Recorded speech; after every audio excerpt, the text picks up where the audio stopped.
there are just things when you're a pastor that you get really, really, really excited about. Obviously, people becoming a Christian gets you excited, and people getting baptized gets you excited. The things that get me most excited are when I see people go beyond that. When I see people go from being a baby Christian to a mature believer. They grow and they pick up the wisdom as they follow Christ, and they, with the help of the Holy Spirit in their life, and they learn that the Bible is not just head knowledge. The Bible becomes a way of life, which is where the wisdom comes from.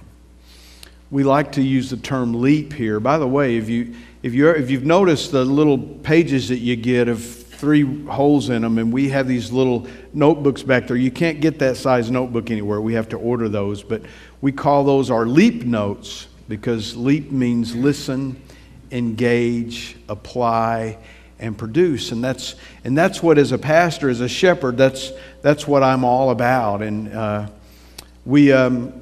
I started a series last week, a New Year's series that I'm calling "There's 2 Eyes in Team," and we're very familiar with "there's no I in team," and that means the negative person who thinks all about themselves even though they're a part of the team. And we started seeing last week, and by the way, this is on our website if you want to go look at last week's message.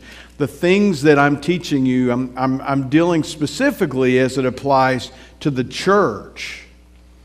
But I just want you to know it also applies to family, to your work organization, to your friendships, to whatever you have, and that's what the Word of God. See, so many Christians think that their faith is just about what goes on within their church.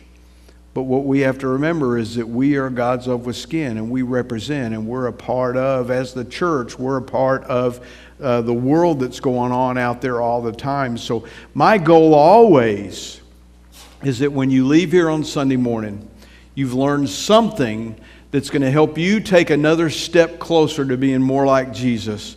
And my hope is that you realize how applicable it is to your everyday life. Because as a Christian counselor, I was a very successful Christian counselor. And the reason is God gifted me with the ability to take somebody that's dealing with their lives and help them make the Word of God very true in their lives. And it changed lots of marriages and lots of lives.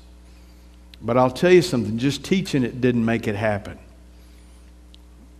A lot of marriages I canceled that ended up canceling because they didn't apply. They weren't willing to make that discipline to do that. Can I just tell you something? Part of that discipline is the church itself. It's the family. And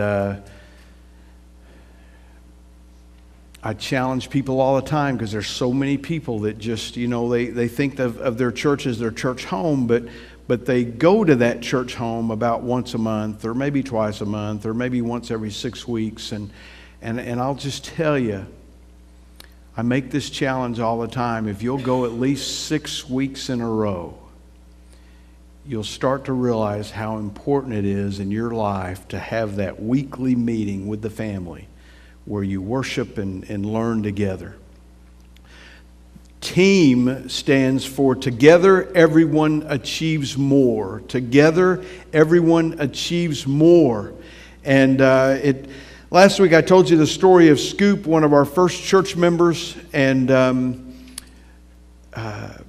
when we first started the church, we started off meeting in the youth area, which was really kind of almost like a warehouse. It wasn't even the facility like they have now at First Baptist Church Colleyville, and we were meeting there on Saturday nights. And as you start a church, you have to have things like equipment, speakers, chairs, whatever you got to have. And the first few weeks we met, we didn't have anything to tote that around in. So talking about being a team, everybody was taking all of our stuff home in their pickups. So, you just prayed that everybody would show up with the stuff in their pickups on Saturday night. And then we moved into Bransford Elementary School in Colleyville, and that's just a neat story how we got that place. But we went out and bought a trailer,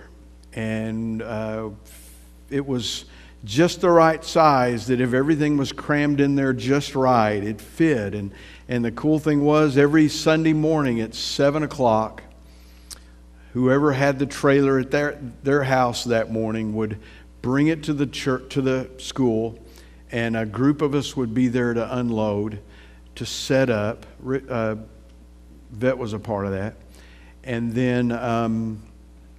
then after church, and it was like we met in a cafetorium. They call them that? Cafetorium. It smells like little kids' food in there, And we had these metal chairs and very hard floor. And for our children's area, we had bought these rolls of wall.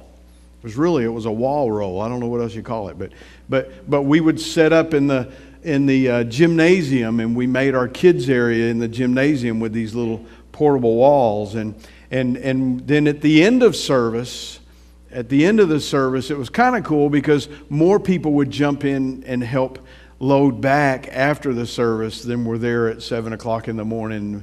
But I really believe that was the start of the DNA of Life Connection Church. Of we have such a strong sense of team here that when we pull together and volunteer for things, I remember when we went from there to Grapevine High School, and then we rented our first place that was a regular place for us, so we didn't have to have a set up and take down team.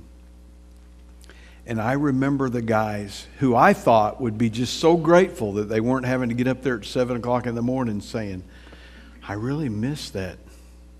They missed the camaraderie. They missed getting there and having donuts and coffee and unloading and loading and laughing and carrying on and all the things you do. And that's why we focus on serving together so much. And that's why we focus on small groups.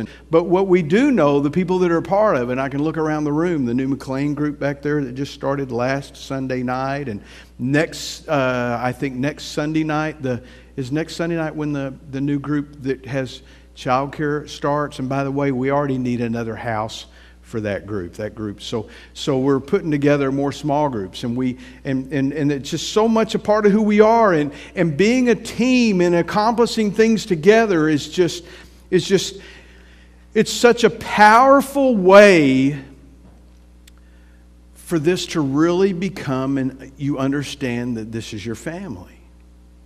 And what I'm going to be talking about today, what I've done is I've adopted from John Maxwell's book, The 17 Essential Qualities of a Team Player, and I've adopted them to the church team. And like I said, though, this can be to any team, but we're applying it specifically to the church today.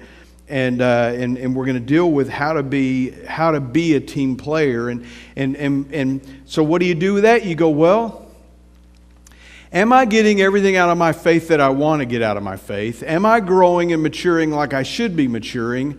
And I'm going to give you something today to look at where you can go, am I a team player? Well, if I'm not, then I'm probably not. That's probably one of the biggest reasons that I'm not growing in my faith and not who I've always thought I wanted to be in my faith. Vince Lombardi said, the achievements of an organization are the results of the combined effort of each individual. And you've heard before that an organization is only as strong as its weakest link. Well, it's the same way in church. The more people are using their gifts, the more God has pulled together. I really believe in every church, every ministry that needs to be done, God has that group of people here. There's enough money here to do these ministries. Just some of it's still in your pockets. And gifts that you have to use. that God has gifted you with, and you're wondering why you're not growing in your faith at all, and you've got this gift that God's given you to help grow the church and be what the church is supposed to be, and you're not using that gift, and you know how it feels when you're at work and you feel like you're not really doing anything at work, or you're not really participating, or unless you're a lazy person that loves being lazy, that's not a good thing. It's not a good thing.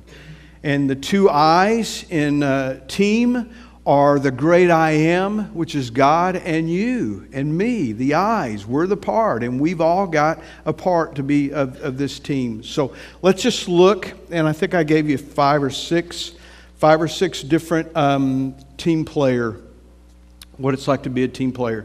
The first one is this. Now again, we're obviously applying this to the church because you guys are the church, but you can apply this to your family, you can apply this to your work organization. First of all of you know when you're part of a work group that if somebody in that work group is not a team player, matter of fact, it's never a positive thing when somebody says, you're not a team player. That's not a good thing, right? It's about being a team player. So let's look at what they are. The first one is this. A team player is someone who's committed and selfless. They're committed and selfless. Lombardi said, listen to this, the harder you work, the harder it is to surrender. The more you put into it, the more it becomes who you are. Commitment's a character quality that allows us to reach our goals. Commitment's a part of building trust. I tell people that are a part of a small group that if you want to destroy trust in your small group, have a few people or even one person who's not committed to being there consistently. It messes with your trust. When you know somebody's committed, look, I've worked with football teams for a long time. The football teams know the players on their team that they can't trust. They know the ones that aren't going to have their back. They're the ones that aren't working the hardest. They're the ones that aren't giving it their all. They're the ones that think all about themselves and their own comforts and what they want. They're the ones that whine and complain all the time about the things that are going on. They're the ones that say, why don't you give me the ball more? They know that. And it's the same way within a group. Trust is built with commitment, through the character of commitment, knowing that you've got my back, you're there, you're committed and I'm committed. And because of that, I can trust you. I can open up more to you. I can expect more of you and you can expect more of me. That's what comes with commitment. This lack of commitment is this negative selfishness that's the I in team that people say so negatively. And it happens that way in church a lot. It happens that way in church a lot. One of the things that we struggle with is that we think so much of what we do should be about what we feel. And you really see that in the church more than anywhere else is feelings, because I really believe that God does a lot of things He does with us, motivating us and drawing us and all that. He you get that broken heart, you tear up. It's very possible. Some of you guys, while we were singing one of those worship songs today, it just got to you. That's what the Holy Spirit does, and He works with you through emotions. And what we've got to realize, the next thing on your notes is this: commitment is the result of choice, not conditions. Commitment is a result of choice, not conditions. We choose to commit. Now, what happens is a lot of times we'll go with our emotions, and you can see it. You can see it when you're on a team. Matter of fact, when you're watching TV and a football team is all of a sudden getting crushed, you start seeing it on the sidelines, don't you? Their heads down, they're griping at each other. They're all of a sudden, the worst thing that could possibly happen to them, they start falling apart as a team. And once that happens, they're doomed. they're doomed. Because there's power that comes in that commitment to being a part of a team. It's funny because, well, funny is not the right word. Irony, I guess, is the word. But remember that big, I see this happen in church all the time. Things start going on in people's lives, and all of a sudden you see their commitment lag as a part of the body. And you know when that happens, something's going on. They stop giving, they stop serving, they stop being there kind of on a regular basis, and something happens. And oftentimes, and I understand it goes with a job, oftentimes when people are dealing with emotions that are going on in their lives, they've got to blame it on something. Because they don't want to say, well, I'm just an emotional wreck and my life's falling apart and whatever. And just so what I'm saying is we've got to realize that our commitment is a choice. It's not something that goes with emotions. As a matter of fact, that's where people mess up in their faith all the time. If it doesn't feel right, if God's not doing for them what He should be doing, or God didn't save my grandma from dying, or God didn't do this, or He didn't give me that job, or you mean that jerk got that job? And then what happens is because of their emotion that goes with that, they start pulling away from God. Let me tell you something. If you want to get stronger in your faith, then you commit to God no matter what.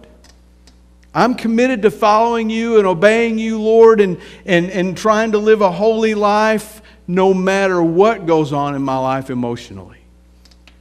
Because the devil's going to come after you emotionally. That's one thing he can do. He can lie to you and tell you all kinds of things. But the Christ follower, where we have this set of values that we live by, and we live by them eternally. So work on the commitment and work on being selfless. Now let me tell you something. If you want to be selfless, I think there's the next blank on your notes. You have to be God-full.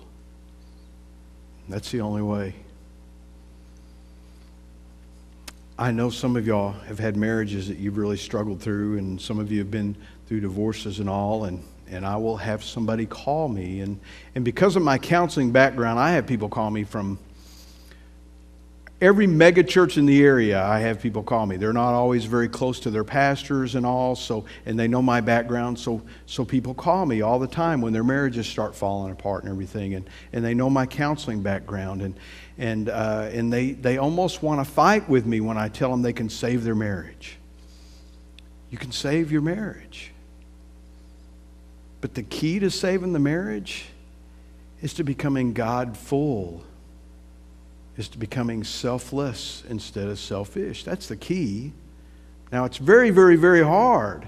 So a lot of people don't make it. Part of my job is to be the cheer person, that's cheering them on to be able to do that. But if you really want to be selfless, then you've got to be God-full or God-centered. You've got to be God-centered instead of self-centered. Look at Romans 12:1. This is a verse you've probably all heard a bunch of times. But have you really ever meditated on this verse? This is a whole sermon in itself, and we're not doing that. But here it is. Romans 12:1. Dear brothers and sisters, I plead with you to give your bodies to God because of what? All He's done. You're making that commitment. Why? Because of all He's done for me.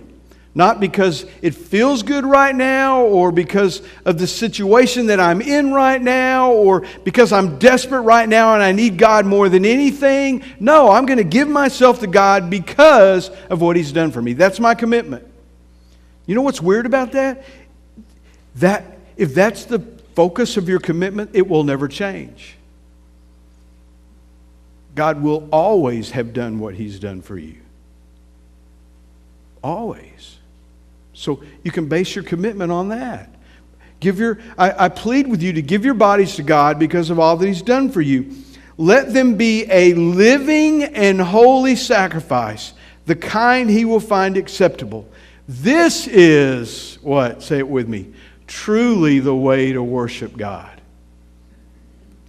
Okay, so how do you worship God? Is it about singing on Sunday morning, or is it just about going to church or whatever? No. To worship God, you give what to Him? Everything. Now, to me sometimes, as a human, dealing with the Spirit is a difficult thing. Just trying to grasp this. But if you can think back to that time when you madly fell in love with somebody, you gave them everything you had. You gave them your time, your love, your talent, your money, that's worship. Some of you wish you hadn't given them the money, but that's worship, right?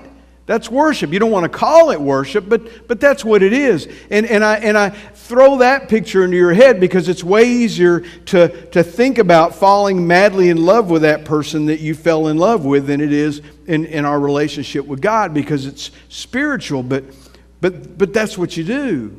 And that's how you worship. That's what true worship is. And then what happens is everything else will follow along behind that. The way you serve God, the way you worship in church, the way you deal with your family, the way you do your job. Every single thing. If you're worshiping God, then that means every single thing you do in your life, you're going to do as a holy person. Set aside to do the work for God, the kingdom job for God. Give your bodies to God. That's not easy for us to do. As a matter of fact, it's very difficult for us to do. But for those of us that have, it's the best thing that you ever did. It's probably the only real consistent thing you have in your life is God.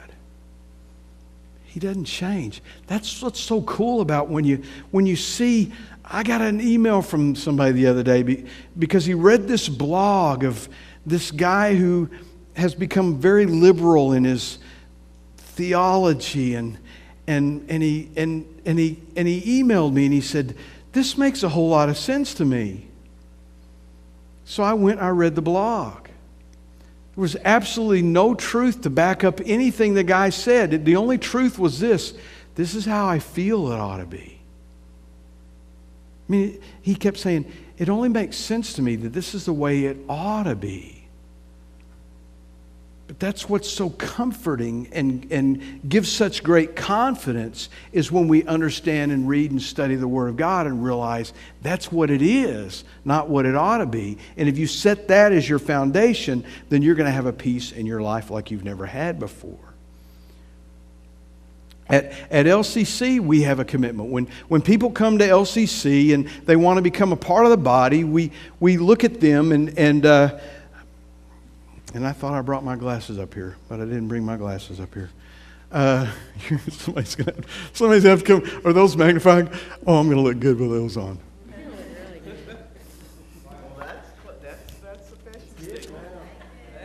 Are those mine? Oh, crud, I really want to wear these. Okay. Oh, this isn't the right thing. You've got an insert in your bulletin because I wanted you to see it. We wanted a sense of values that we live by as a church. We know the values that we have as followers of Christ, and we know they come from the Word of God. So what we did was we developed some statements, and if you've officially become a member of Life Connection Church, you've filled out and you've signed this document that basically says that I'm in agreement that this is, and these are the basics of the faith of living. I'm going to read them to you. I hereby affirm that I have completed the Leap 101 class, Discovering Life Connection Church, which is a document that we send you and you read through it. We used to have it as a class. Now it's an online class. We've gotten with the times.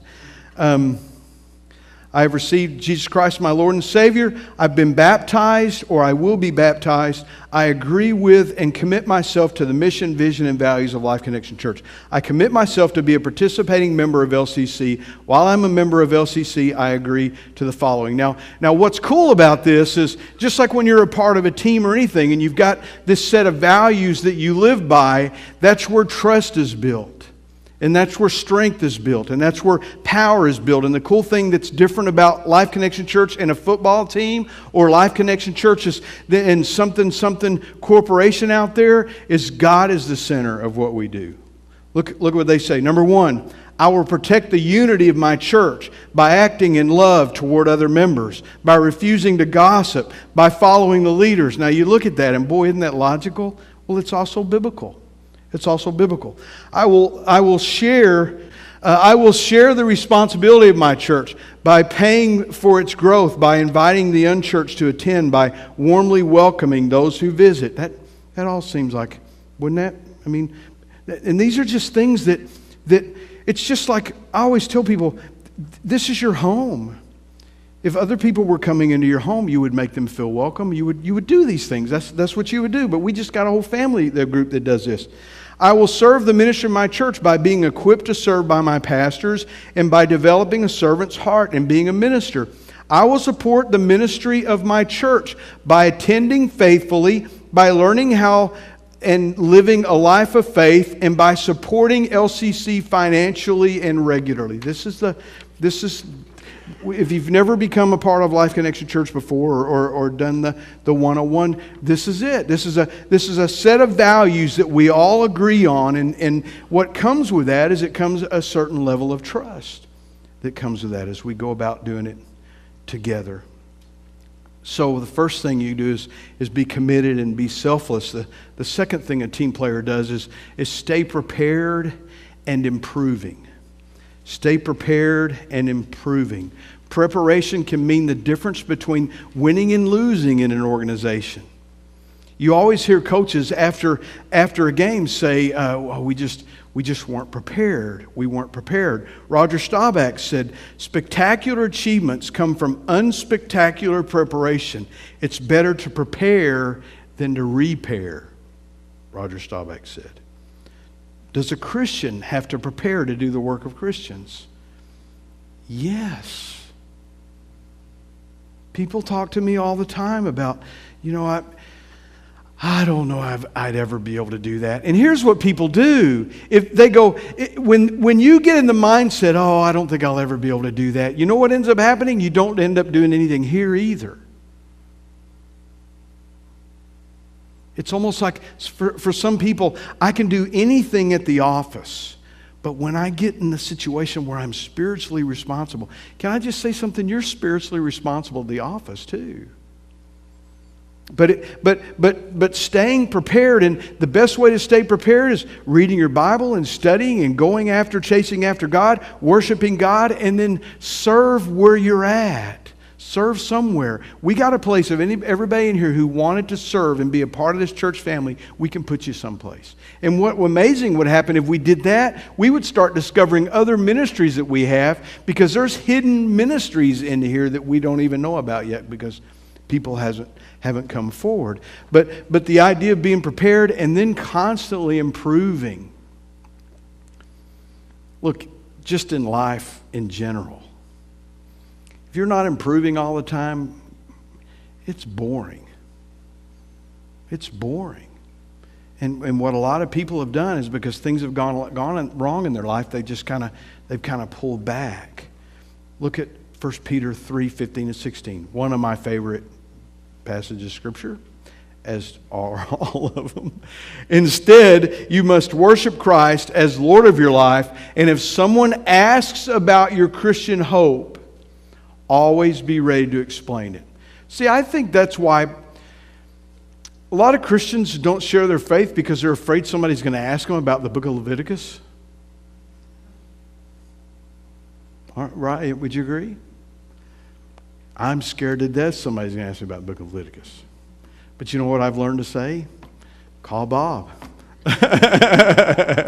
Bob just looked backwards when I tell him I don't ever understand everything about the Bible. But what I do know is this, is I go forward in obedience and do what I know that God wants me to do by understanding the parts that I do know. What happens is I get stronger in my faith and stronger in my faith and stronger in my faith. I love now, look, you got a friend who's on you about being a Christian, or they say they're an atheist or agnostic or whatever, invite me to coffee, please.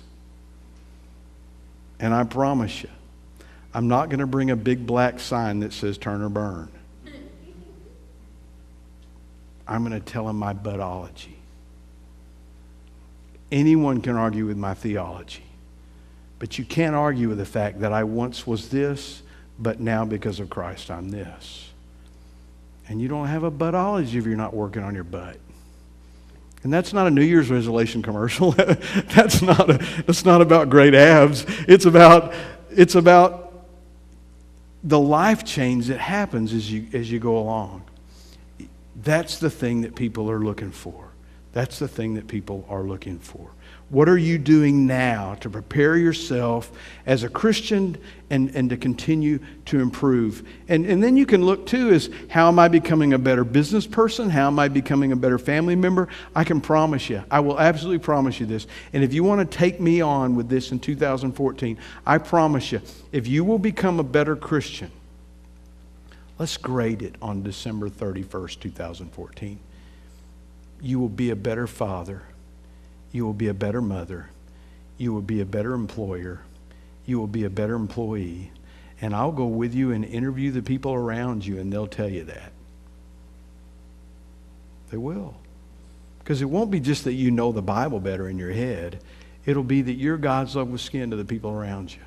And they'll go, and it bothers me that people don't want to hire a Christian because they're weird and they take all their breaks and they don't work very hard and they sit around and talk to people about Jesus all the time. Look, you jump in there and you do excellence at everything you do because you want to honor God.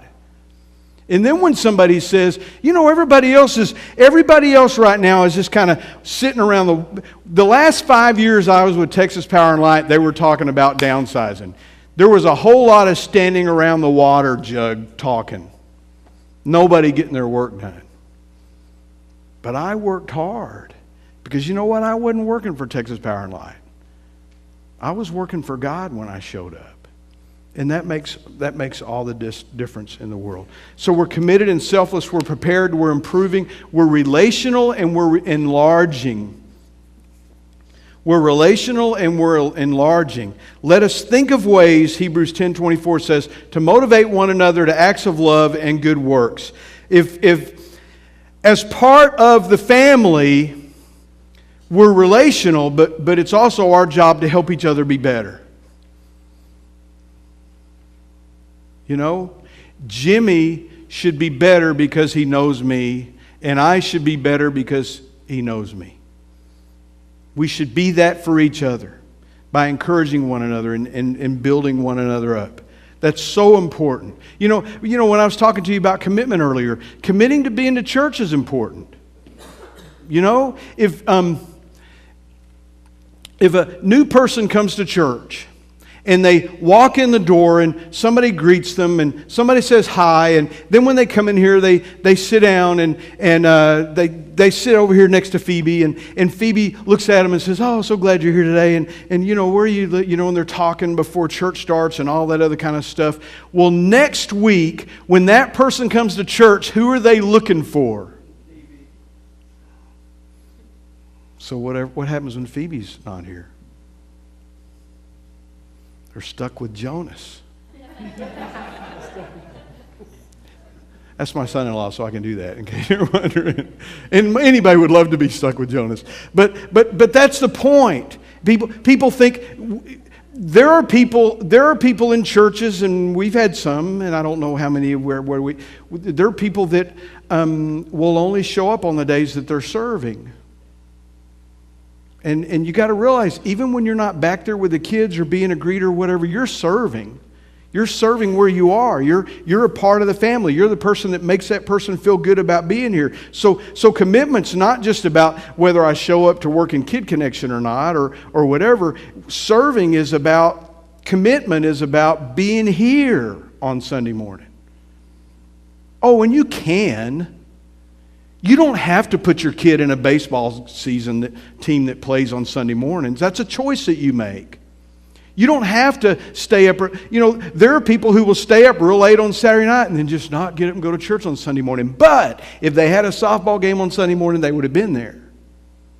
See what I'm saying? That's what commitment is all about. Now, the reason they don't do that is because they think, well, if I'm there, it's not that big a deal. You know what? That's why a lot of people go to big old honking churches.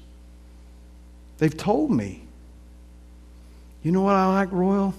People don't care whether I'm there or not. What are they getting out of church? Some good entertainment.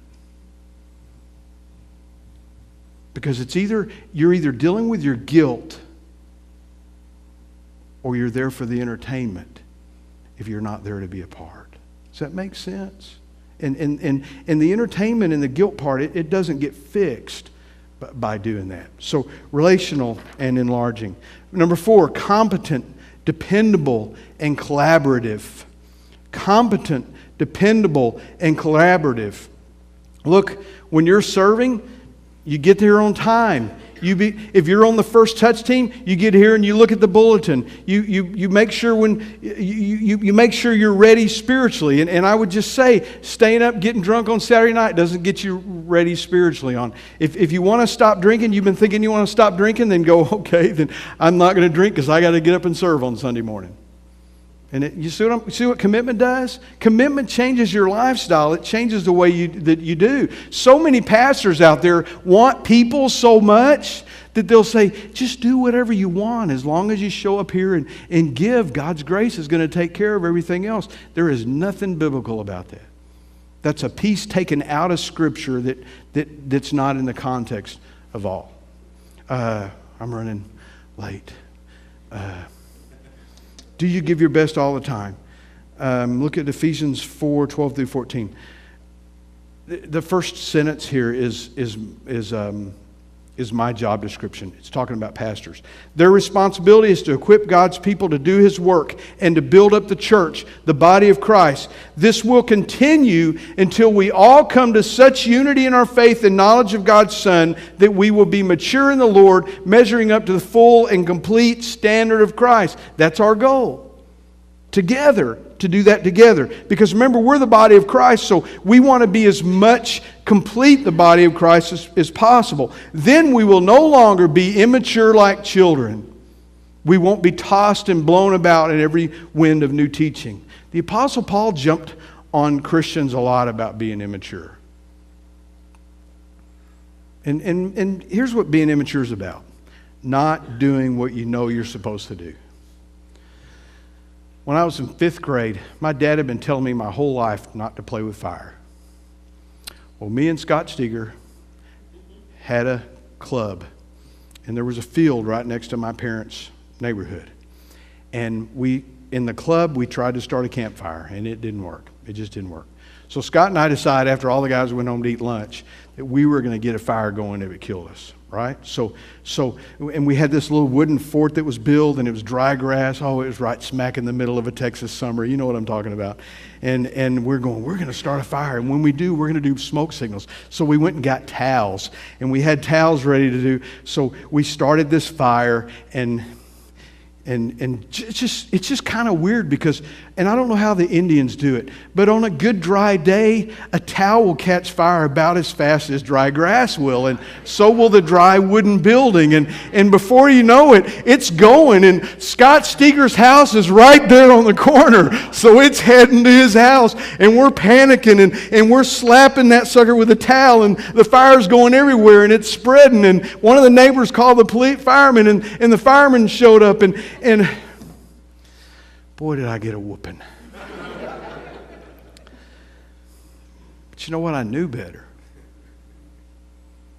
I knew better. And I paid for it.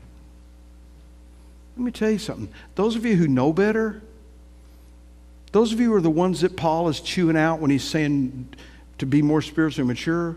What he's saying is, you know better, but you keep starting fires, and what's going to end up happening is you're going to burn.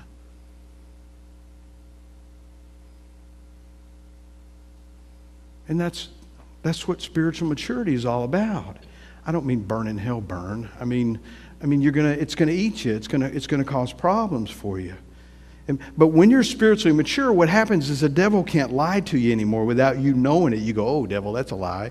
We will not be influenced when people try to trick us with lies so clever that they sound like the truth. Number 5, we're also adaptable.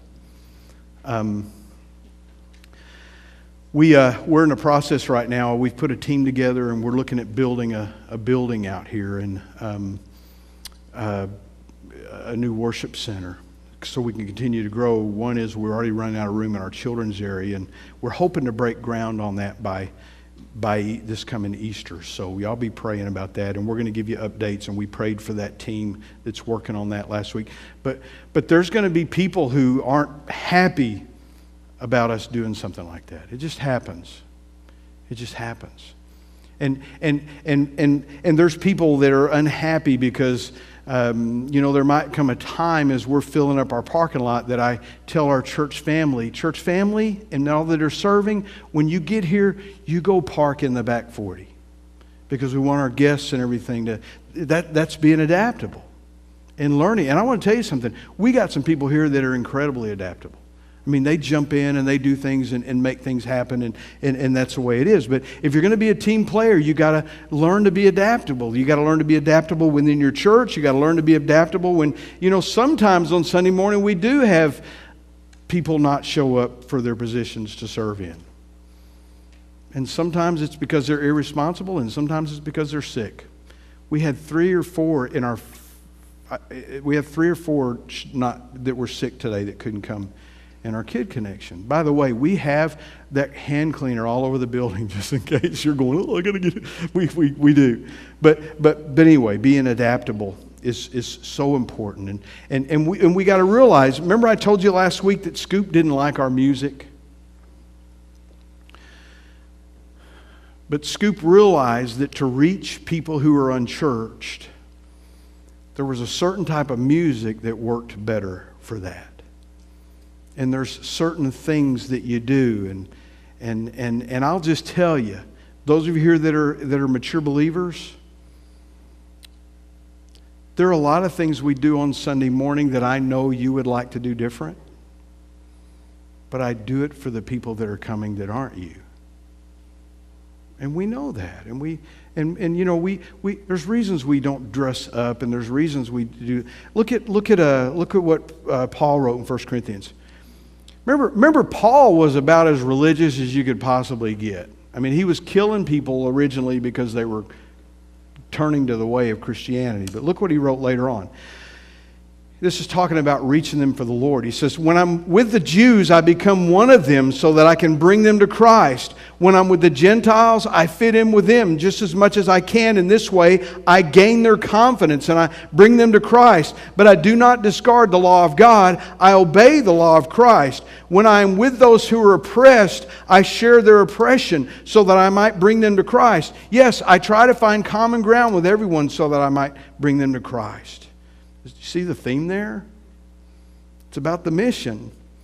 I do all this to spread the good news, and in doing so, I enjoy its blessings. Number 6, we need to be intentionally staying on the mission. Intentionally staying on mission. Matthew 28 is our mission, basically, as Christians. Jesus came and told his disciples, I have been given all authority in heaven and on earth. Therefore, say this with me, go and make disciples of all nations, baptizing them in the name of the Father and the Son and the Holy Spirit. Go and make disciples. The reason we do the things that we do, the reason we have small groups, the reason why we even have a sewing class now. This is our sewing class lady, just in case y'all... Were you in here when I was making fun of you last week? You were. I wouldn't have made fun of you, I think. No, she wasn't in here? I said something like, who does sewing classes? And then I realized we had 14 people signed up. I said, well, that was my idea. The sewing class was my idea. You were there when she was there when I did that. But that's why we pray about and think through and do the things that we do. Because my goal and our goal as a church is not just to bring people to Christ. The Bible doesn't say go and make converts. It says make disciples. People that love and follow God and live for Him. That's my goal for all of you. So when I see you not serving, I know you're not where you need to be. When I see you not giving, I know. I love you, and I've been there, and I know about that. But I know you're not quite yet where you need to be. But there's something cool when I see somebody all of a sudden become more about where they need to be. And it's small things. And I'm patient. And I relish, and I get excited about